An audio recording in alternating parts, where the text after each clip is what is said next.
seeing him visually and hearing his voice directly, of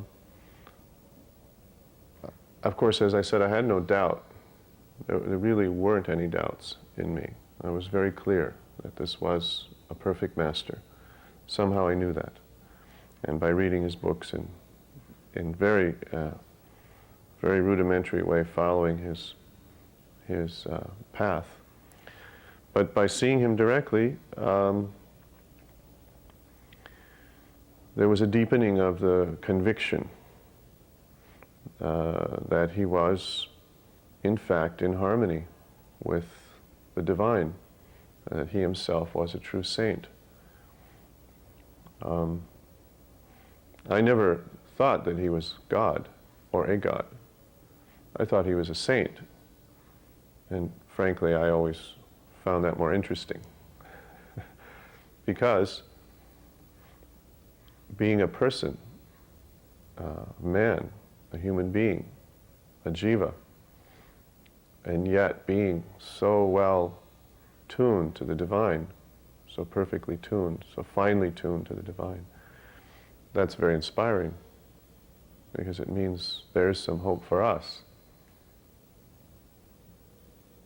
If we see him as a God, just like the Christians, they actually, many of them, give up on any concept of perfection. They even find it repugnant.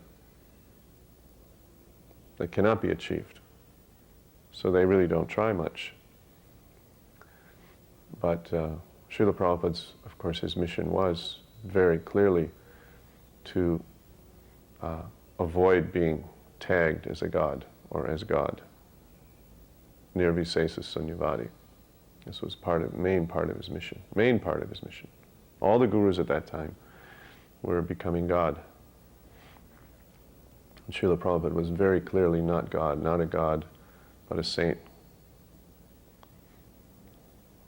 And that was a very real thing for me. To accept someone as a god is a sort of mass hypnosis. It's a sort of a mass agreement to be in some type of delusion. And in deep in our heart, we know that. It's kind of a fakery, a great fakery. But to see a real saint, that's a very profound truth. Srila Prabhupada had a continence that was very powerful.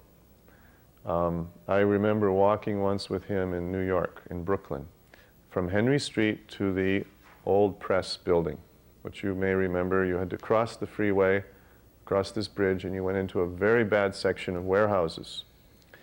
And even in the mornings in those warehouses, you would find cars that had been stolen the day before, and they were stripped down. So this was the kind of place it was. So one morning we were walking. It was a chilly winter morning. No snow, but chilly. And Srila Prabhupada, of course, had his head slightly tilted up and his cane. And there were 3 or 4 of us. And as he walked past these row houses, in the stoop of the houses, sometimes this is where street people would sleep.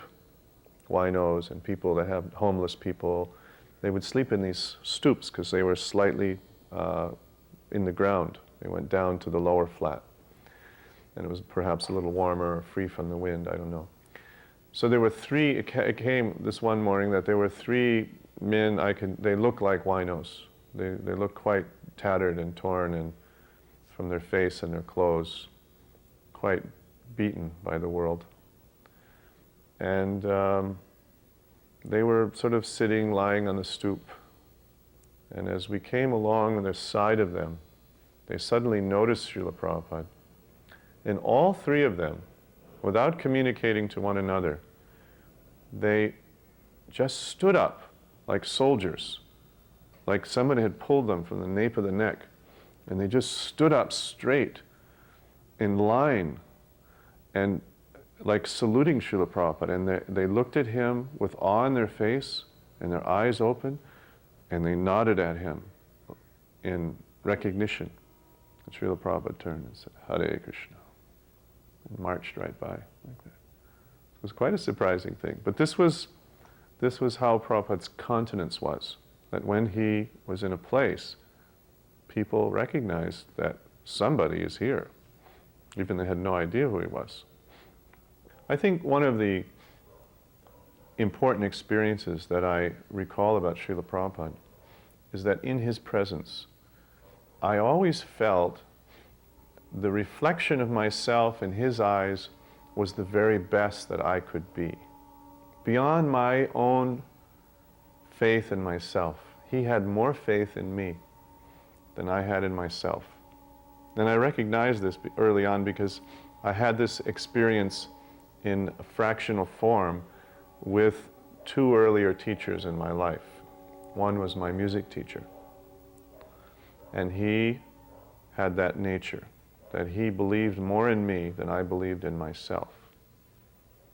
Now, Srila Prabhupada, I think this was one of his profound, or not profound, I think this was one of Srila Prabhupada's strong leadership points, is that he saw the best in us. Of course, a person tends to see others related to how they are. A thief will think everyone is trying to cheat him.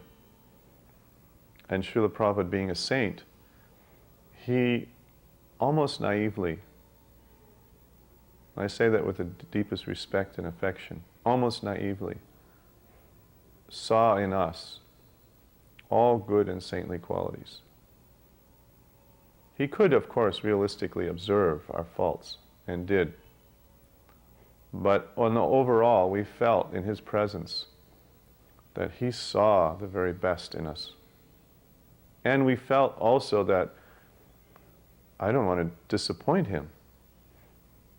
I've never been appreciated like this before, and I'd really hate to disappoint him, because I really like this identity of being a pure spiritual person, a servant of Krishna. So that was a very strong, encouraging thing about Prabhupada, interacting with Prabhupada. So he always treated me as if I was some sort of gentleman, and very polite to me, and very courteous to me, and very concerned about my well-being. And that was very effective to increase my desire to do something special for him and to not disappoint him. Once in Calcutta,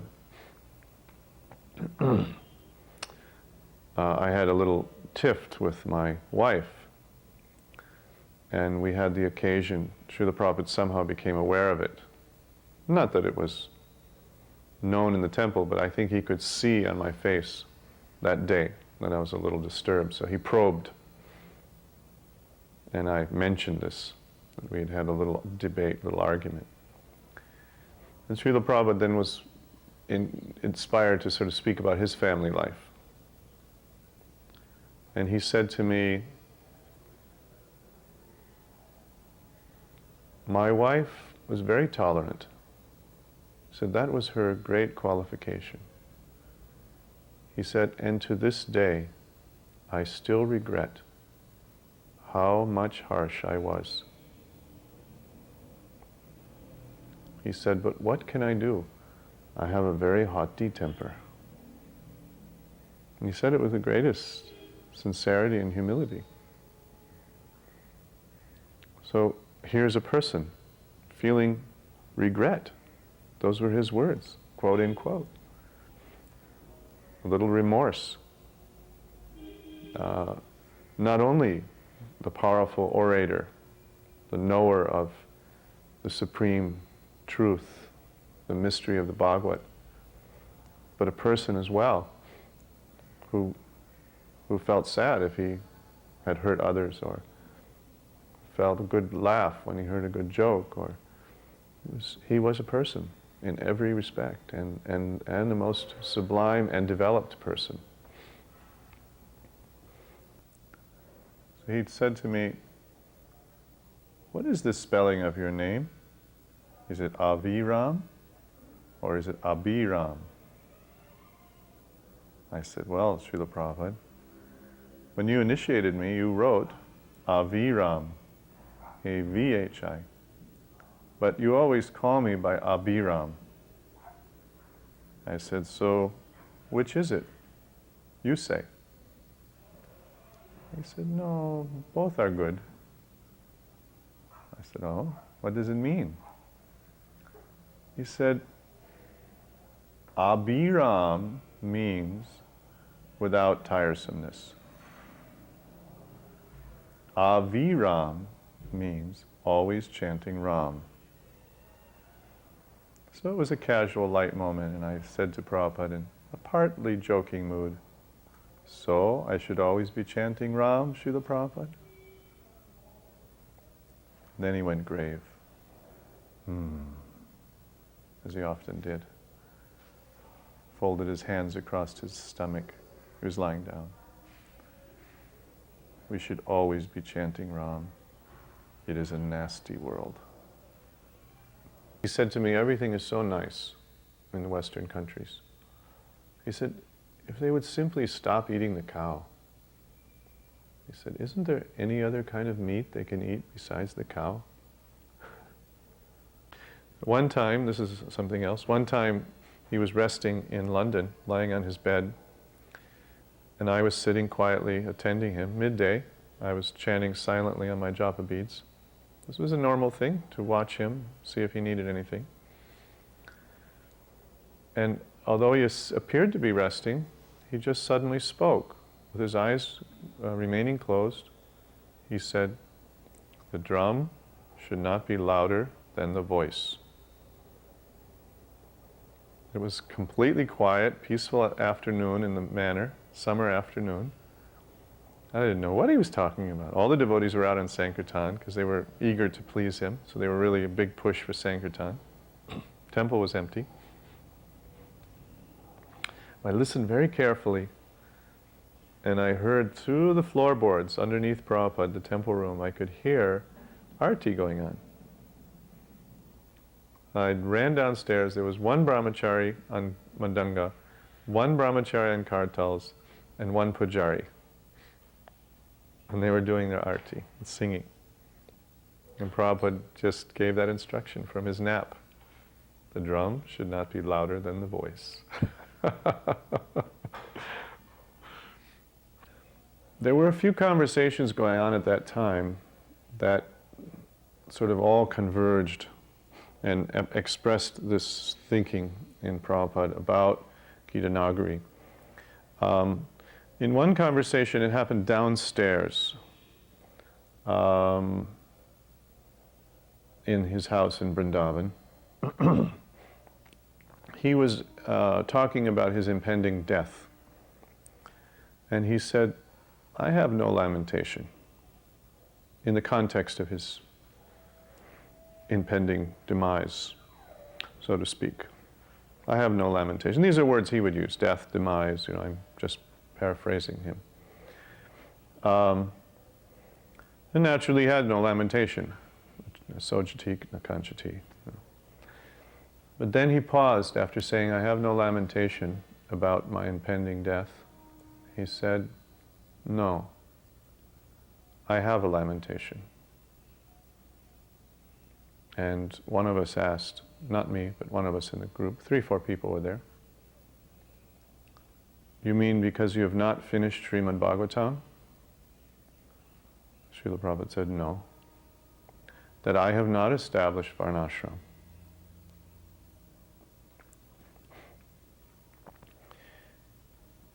He said, 50% of my work is incomplete because I have not established varnashram. Now these 2 statements I heard in my own ears in Vrindavan. Then this thought kept coming up, what to do about this 50% of his incompleted work. It was in his mind.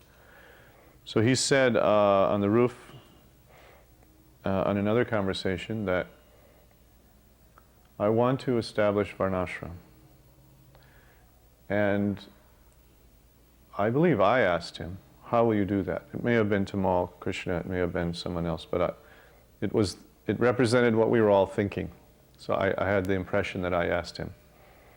That may not be hagiographically perfect, but I was certainly in that questioning mood as well. How will you do it? We asked him. And he said, I will go to Gita Nagari, I will sit down, and I will teach you how to live off the land. As simple as that. I remember him lying in bed at the manor. And we used to get some nice letters of get well and good wishes for Srila Prabhupada. And of course we would read these to him. So I was reading one letter from our godbrother Siddha Swarup. Now at that time, historically, Siddha Swarup had been a bit of a iconoclast in ISKCON. He was apart from the most of his godbrothers. He had his own unique style and perspective on things. And in that exact time, he had really left again. He had come in and then left again and gone back to his own establishment in Hawaii. But of course, he was a devotee of Prabhupada still. So he had written a get well card to Prabhupada, and I was reading it. Prabhupada was lying down, I was standing up, and the get well card said, Dear Srila Prabhupada, he said a variety of things. I'm praying for your health and this and that. But he came to one particular line where he said, I am a resident of Hawaii. And I hope that if you think of Hawaii sometime, you may also think of me. And I suddenly heard Prabhupada choke up and he burst out. I was looking at the card and I looked up at Prabhupada's face, and in that span of time, the tears had already come down, halfway down his cheeks. So I don't know if they sprayed out or what, or if they were already dripping, but they were clearly down at the level of his nose, the bottom of his nose. And he choked up and he said, I am always thinking of you. I can never forget. And this was indicative of the way he was at that time.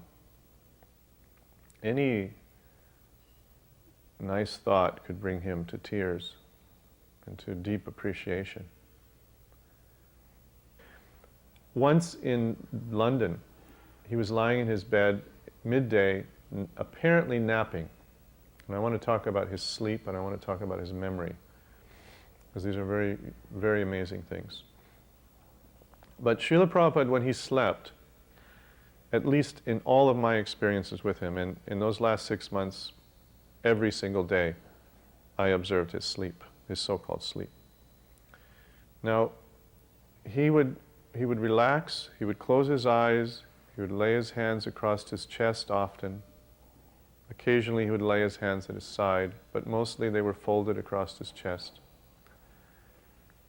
And you never heard him snore, you never saw, his mouth would sometimes relax slightly. So you knew that he had gone into a type of sleep. But when he arose, when he woke, you never saw any grogginess. He was instantly, his eyes would just very calmly open, and he was fully awake, fully alert. There was no sort of intermediate period, which I found very surprising, especially in his condition and how little sleep he was getting. I never saw grogginess in him. And all of the traumas that he underwent physically, the traveling in such bad conditions, after some surgery, I never saw grogginess. Another characteristic about Prabhupada that was very surprising to me was that sometimes he would have a conversation with me, usually a casual conversation about something, and he would stop midway in the conversation. It just wouldn't progress to a conclusion. And he would go quiet. After a while, a new subject, or nothing. A week later, 2 weeks later, I would be with him, and suddenly he would start talking in the middle of a sentence.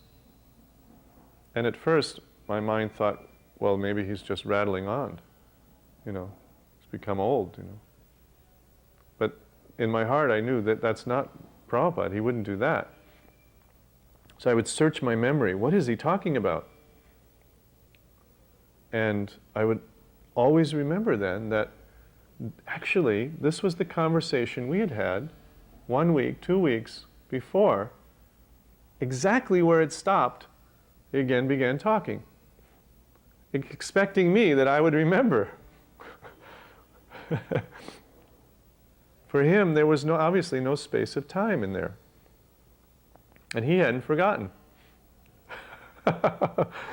So at first my mind would doubt his coherency, only to become absolutely amazed at the incredible power of his memory, and that the fact that there was no time in his consciousness. It was not a factor for him. At least it wasn't a limiting factor for him. I would then spend maybe 5-6 hours in a day massaging Prabhupada, different times. Always somebody was touching him, on the feet, on the hands, holding his hand, rubbing his arm, rubbing his leg. He did have pain in his legs. One night, Srila Prabhupada did not let everybody, sort of move him and change him. He was comfortable with certain people that handled him in a very matter-of-fact, proper way. Some devotees were very nervous in touching him, and he felt very self-conscious, and he didn't like that. So there were a lot of devotees now around in Vrindavan, so now I was able to actually get some sleep. I could go in the next room and lie down, and I knew that they were at least 6 or 8 people fully awake watching, and they would call me if anything was needed. So one night, I was lying under the fan, it was hot, in Prabhupada's prasadam room there in Vrindavan. I was sleeping, and some devotee came in and roused me and said, Srila Prabhupada's calling for you. So I came in the room, and apparently some sound had been disturbing Prabhupada's sleep. He couldn't sleep. And he had asked the devotees what it was, but they couldn't recognize it. They couldn't hear anything. So he said, call Abhirama. So they called me, I came in. He said, what is that sound? So I listened very carefully, and I could just barely make out in the distance this slight whoa, whoa, whoa, whoa, which was the ceiling fan that I was sleeping under. I said, oh, Prabhupada, that's the ceiling fan I'm sleeping under. I'll turn it off. He said, no, no. He put his hand on my hand. It is for your comfort. I said, Srila Prabhupada, we are here only for your comfort. He said, no, no, no. I said, no, I don't mind, Prabhupada, I'll turn it off. He was very considerate like this. One day, I was cleaning him. Because at this time, he was only lying in bed. So he had to be really cleaned in every way. Changed fully, all his clothes. This became, by this point, this was required now. And I was turning him. We would change the sheets. As you do, you roll the patient on one side and roll up the sheets under him, and then you roll him back across it and pull the sheet out, and then you do the reverse to replace the sheet.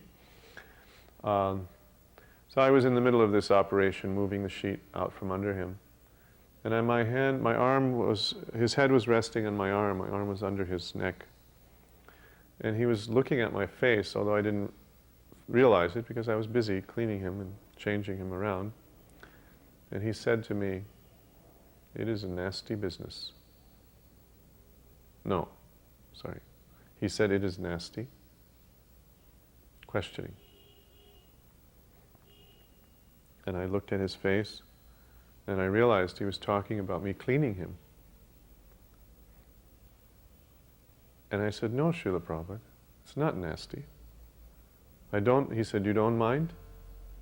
I said, no, Srila Prabhupada, I don't mind. I said, if you don't let me serve you, then I will serve Maya. He thought for a moment. He said, that is true.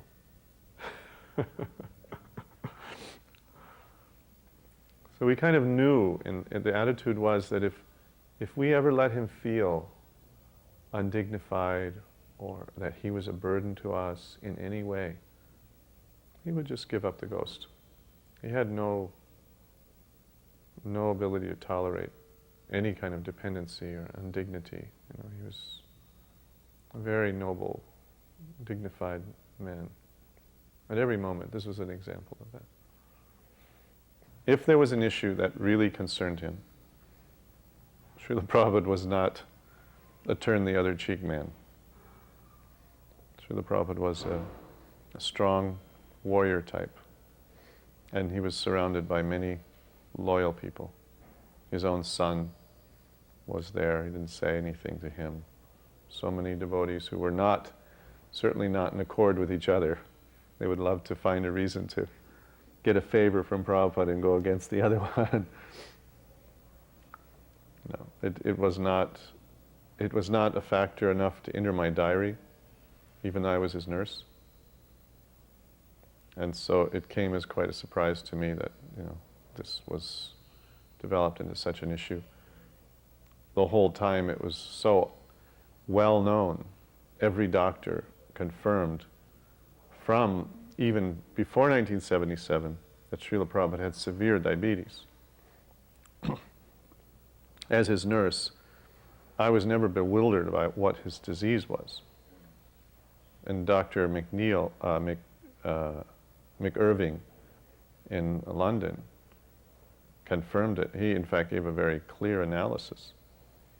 He said that Srila Prabhupada has had his whole life, obviously, some small urinary tract. The addition of diabetes and swelling from diabetes, this is what Dr. McIrving analyzed, caused further constriction of the urinary tract. So that when Prabhupada passed water, there was a back pressure on his kidneys. He had to push to pass water. That back pressure over the years caused renal damage, kidney damage. The kidney damage meant an increase in uric acid in the body. Increased uric acid in the body means that the digestion becomes very poor, very lethargic, very nauseous sort of feeling in the body, which was exactly Prabhupada's symptoms.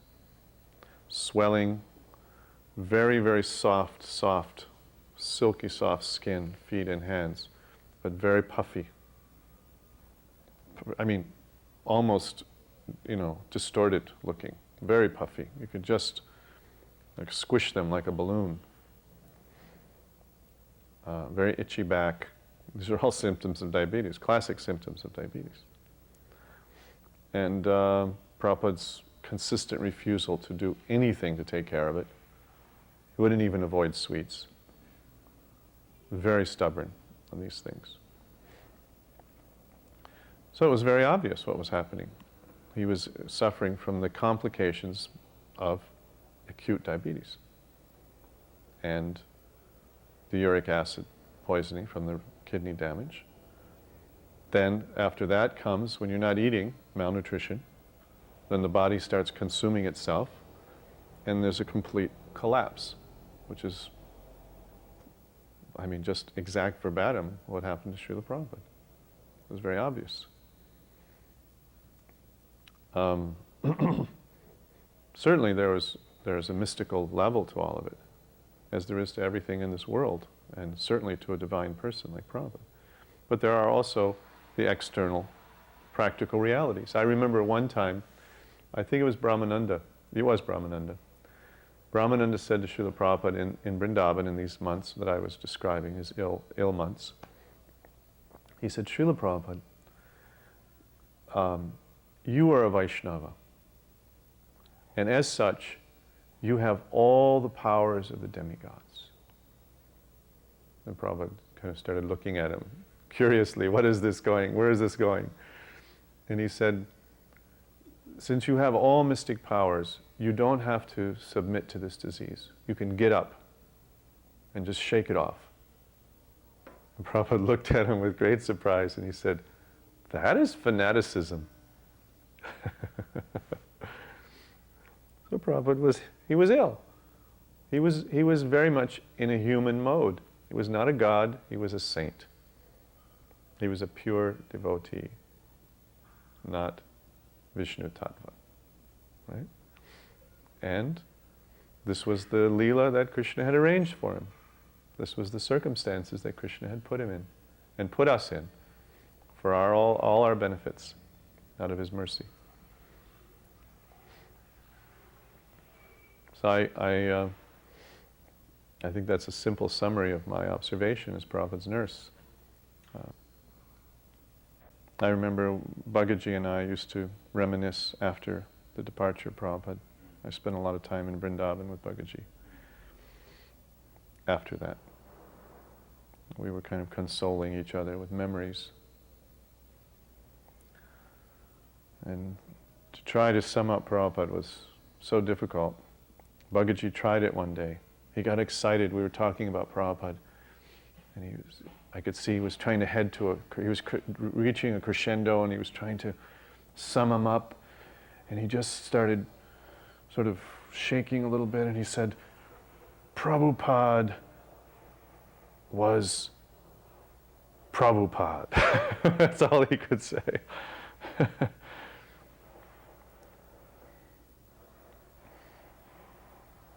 He became lost for words, you know, at the last minute. He thought he was going to come up with some...